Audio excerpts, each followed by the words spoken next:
It is not by chance that the portrait of the state visionary, Benjamin Zeev Herzl, hangs here, on the wall of the Israeli Knesset. In 1896, Herzl wrote in his book, The Jewish State, the Jews who are seeking a state will have a state. Finally, we live as free people on our own land. I mentioned these things at the beginning of yesterday's cabinet meeting, along with several other key sentences from the history of our country, and because of their importance, I would like to repeat them here at the opening of this session of the Knesset of Israel. In 1947, 51 years after Herzl, on the eve of the establishment of the State of Israel, David Ben-Gurion wrote in his diary, "The state that will be established will be Jewish in its purpose, designation, and objective. Not a state of those Jews who reside in the country, but a state for the Jews, for the Jewish people." In 1992, in the Basic Law, Human Dignity and Liberty, the Knesset determined the following: the purpose of this basic law is to protect human dignity and liberty, in order to establish in the basic law the values of the State of Israel as a Jewish and democratic state. Members of Knesset, the State of Israel is therefore both the nation state of the Jewish people and a democratic country for all its citizens, Jews and non-Jews alike, enjoying full equal rights. There is no country in our region that protects the individual rights of its citizens and the rights of their minorities like Israel's democracy does.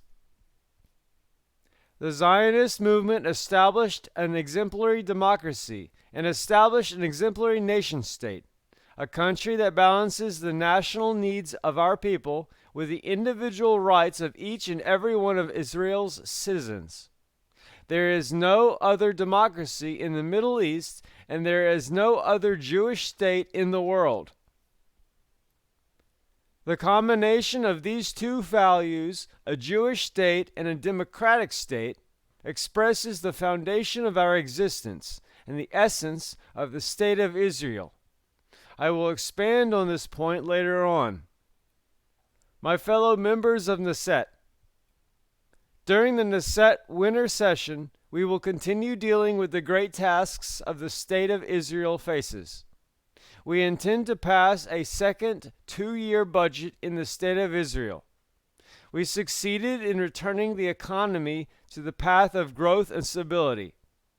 An additional 2-year budget will help us continue these trends. We are moving forward with the transportation revolution, developing a road and train network in the Galilee and Negev. You all travel the nation's roads. You see this revolution taking shape, the tremendous amount of work being carried out in order to connect the South and the North and to ease traffic jams in the center of the country. We are beginning to implement the land reform, as a result of which hundreds of thousands of families of Israel will move from leasing their apartments and homes to full ownership of them.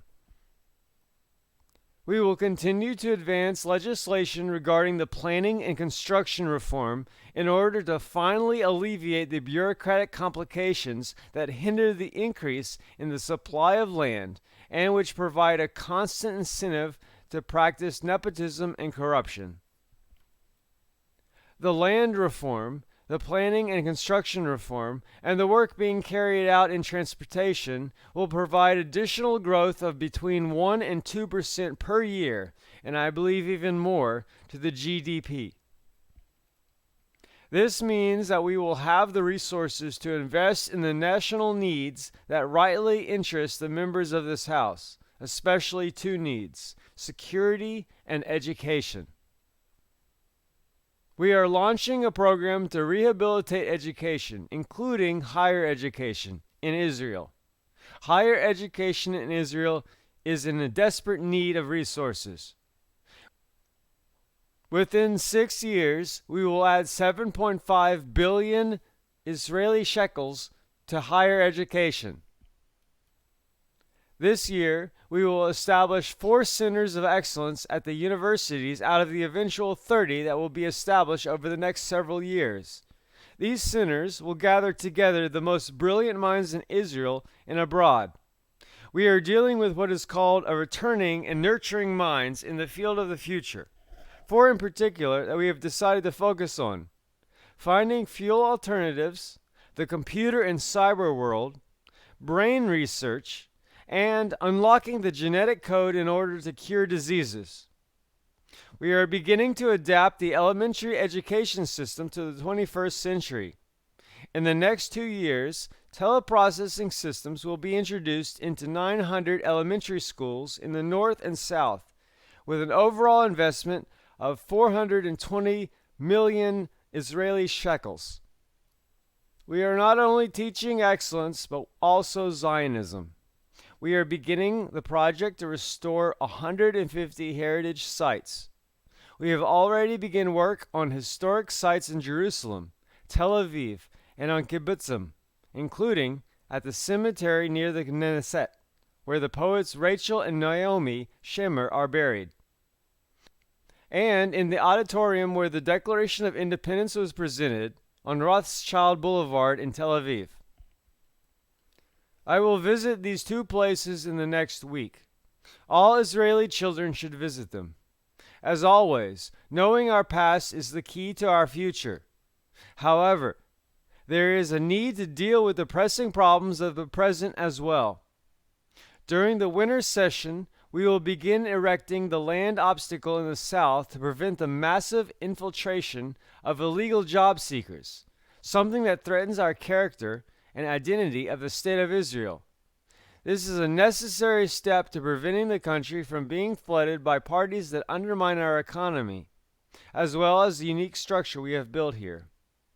In the coming months, we will begin implementing the urban policing plan in order to promote law and order in all areas of the country, first and foremost in Lod.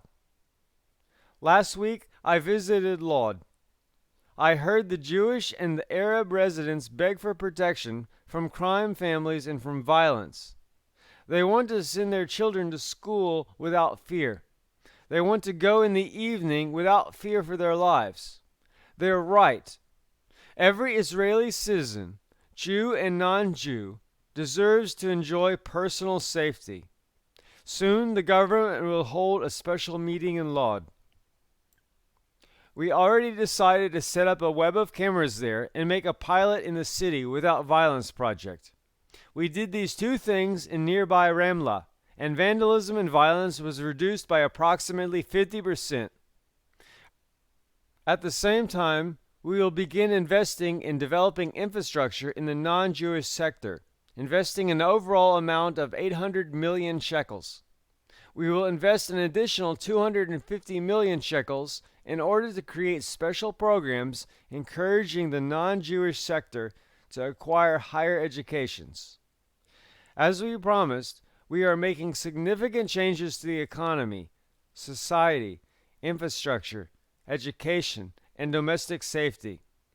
We will, of course, continue to do so, and we will continue our efforts to return our kidnapped soldier, Gilad Shalit, to his family and to his people. Now, members of Knesset, I will move on to the political arena. From the first day from the government's tenure, I called on the leaders of the Palestinian Authority to enter into direct peace talks with us without preconditions. In my speech in Bar Ilan University, I outlined the principles for the peace agreement with the Palestinians: a demilitarized Palestinian state which recognizes the state of Jewish people and lives beside it in peace. I believe that under the right conditions, the establishment of a Palestinian state could bring about peace. But if it is done in an irresponsible manner, the establishment of the Palestinian state could also be the cause for the worsening of the conflict and an increase in terror. In order for the compromise to lead to peace and not war, it must be accompanied by 2 fundamental components: recognition and security arrangements. When I say recognition, I mean Palestinian recognition of Israel as the nation state of the Jewish people. This is not just stubbornness.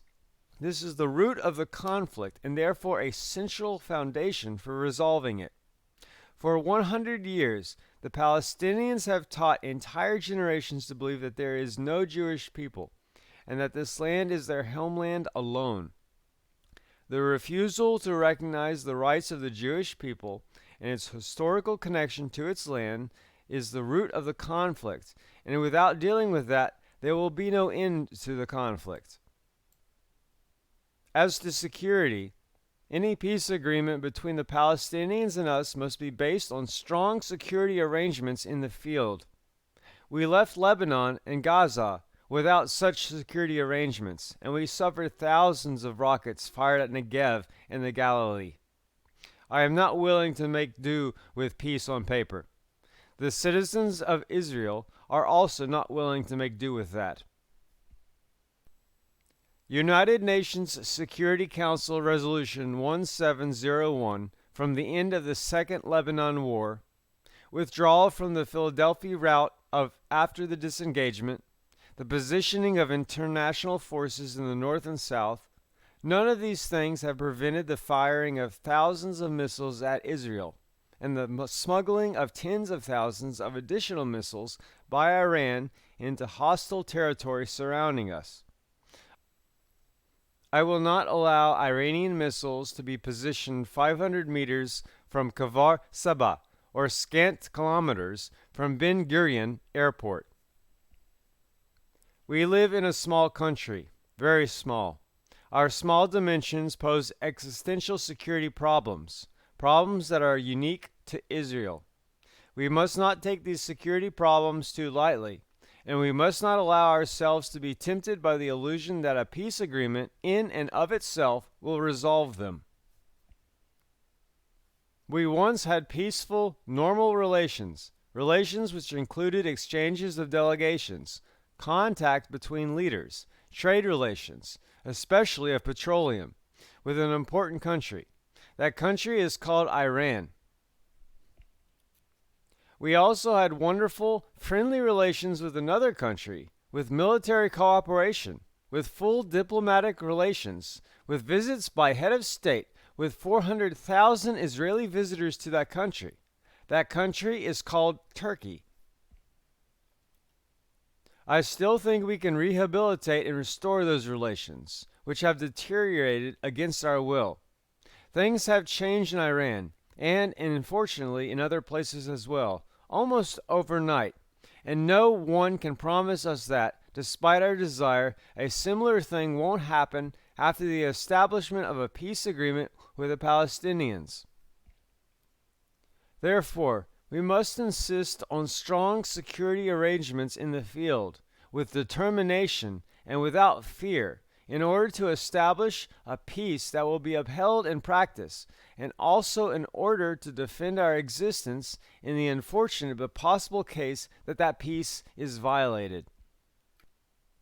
Peace and security are interwoven, and they are the principles which guide me. I firmly insist on the need for both of them, and I see that the understanding of our security needs has finally begun to penetrate international debate, beyond general statements. I speak of our specific needs.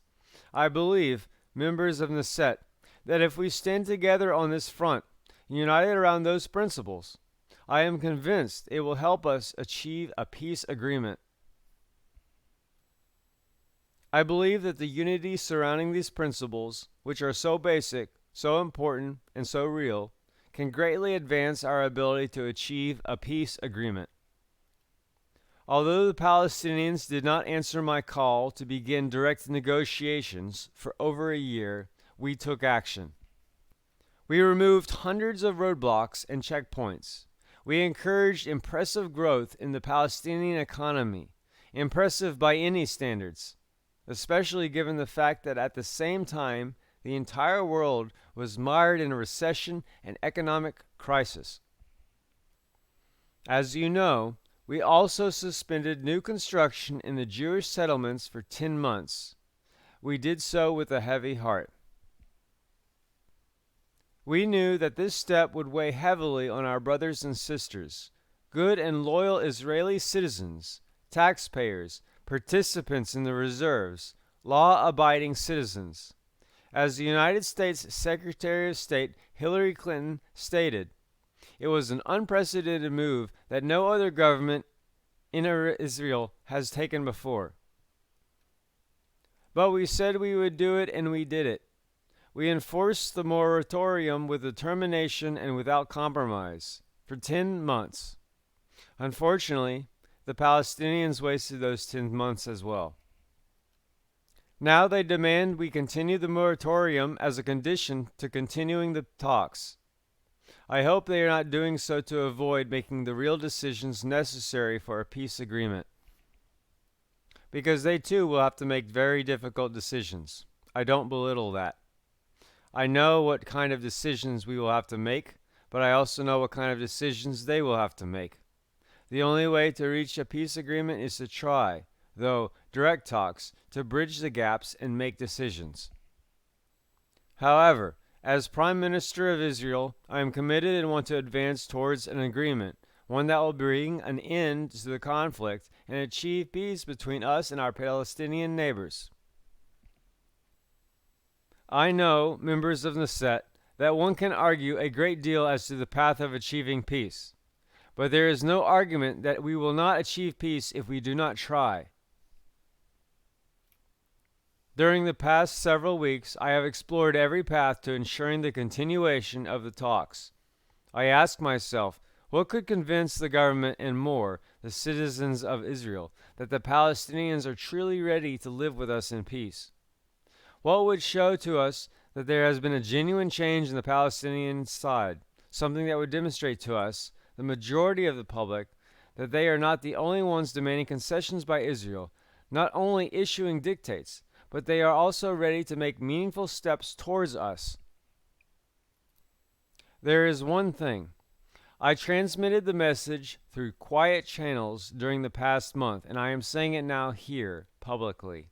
If the Palestinian leadership will unequivocally say to its people that it recognizes Israel as the nation state of the Jewish people, I will be ready to convene my government and ask for another suspension of construction for a fixed period. Because the Palestinians expect us to recognize the Palestinian state as their national state, we can expect them to recognize the Jewish state as our national state. I am not insisting that this recognition serve as a precondition for talks. We will continue the negotiations in any event, without any conditions. However, there is no doubt that such a move by the Palestinian Authority would serve as a trust-building step, one that would open up a new horizon of hope and trust among broad sections of the Israeli public, who, in light of the events of the past decade, have lost their confidence in the Palestinians' desire to end the conflict. Unfortunately, so far the Palestinians have not answered this call, and the United States is attempting other means to ensure that the talks take place. The United States has made various suggestions, and we are seriously and responsibly considering them, in accordance with Israel's national interests, first and foremost security. Ladies and gentlemen, we do not lack for difficulties and challenges, but I am convinced that we will overcome them. We must only think of the obstacles we have overcome since Herzl expressed his vision. The ancient Jewish people, so experienced in suffering, returned to its historic homeland at the turn of the previous century and found it destroyed, neglected, and desolate, full of swamps and malaria.